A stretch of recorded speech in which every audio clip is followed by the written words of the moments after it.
Alors, revisitons un peu le problème du zodiaque en astrologie. Vous savez, il y a 30 ans, on avait invité souvent des sidéralistes à nos réunions, comme Jacques Dorsan, comme Marie Delclos, et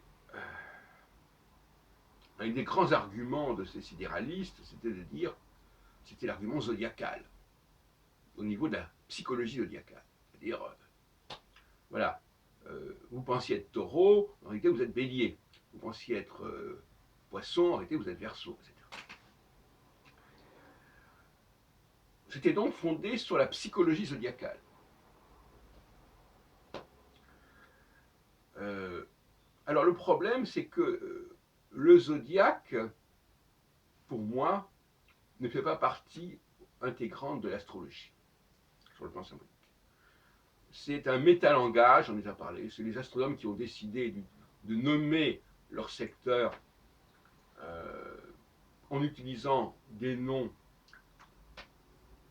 de mythes, mais surtout, au fin de compte, le tétramorphe, le lion, l'aigle, le taureau, l'homme, et puis aussi les livres d'heures avec les travaux et les jours, les représentations mensuelles des activités agricoles et autres. Et tout ça a fondé le zodiaque, mais en fin de compte, ça n'avait pas beaucoup d'importance. Ce qui est important, c'est qu'il y ait des noms, qui fait que finalement, il manque des choses. Par exemple, les activités d'automne, où il y a le porc qu'on tue, qu'on chasse, qu'on nourrit, elles ne figurent pas dans le zodiaque, par exemple. Donc le zodiaque, c'est pas quelque chose de très cohérent.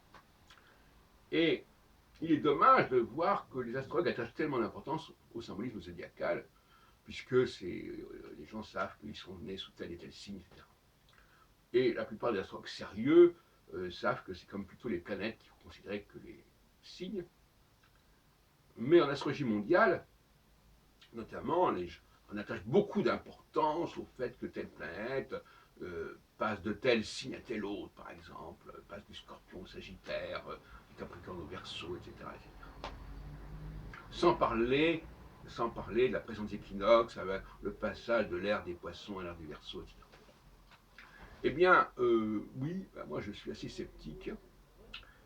Euh, je pense que c'est plutôt un boulet, cette histoire de zodiaque. Comme je l'ai dit, d'abord parce que le symbole zodiacal constitue un ensemble qui n'est pas très cohérent, qui n'est pas très. C'est un peu n'importe quoi. C'est un peu le briquet de broc. Euh, il y a une genèse du zodiaque, mais quand on regarde les sources, on s'aperçoit que ces sources elles sont complètement transformées par la suite. Parce que tout simplement, pour les astronomes, ça n'avait aucune importance. Il fallait qu'il y ait des noms. Alors on mettait des noms. Bon, ben, on en mettait un, celui-ci ou celui-là, ça n'avait pas aucune importance. Alors, croire que le zodiaque est une invention des astrologues, c'est un contresens majeur au niveau de l'histoire de l'astrologie. Majeur. Parce que ça survalorise le zodiaque, qui déjà manque qu'une façon de désigner un secteur du ciel. Point final. Et d'ailleurs, la théorie des quatre éléments se substitue au zodiaque. On va parler des signes de feu, de terre, d'air, d'eau, on ne va pas parler des signes zodiacaux.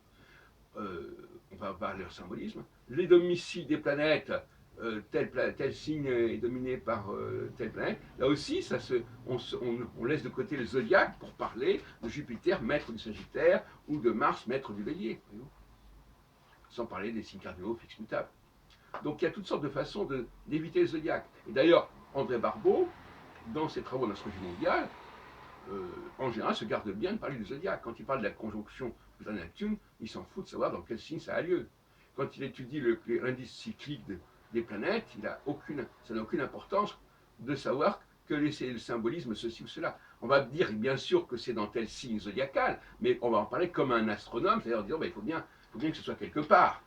Mais ça n'en tire pas, on n'en tire pas de conséquences au niveau de l'interprétation. Et là, il y a un clivage entre les zodiacologues, astrologues qui croient que le signe zodiacal est très important au niveau de la symbolique, et ceux qui pensent que c'est simplement un moyen de situer un astre quelque part, et ils pensent comme les astronomes que c'est un simple métalangage. Voilà. Donc,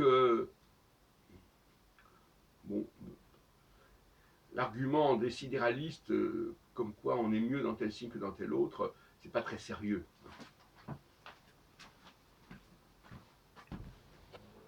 Et d'ailleurs, aucune statistique sur le zodiaque ne fonctionne. C'est surtout sur les planètes que ça fonctionne, et sur les maisons.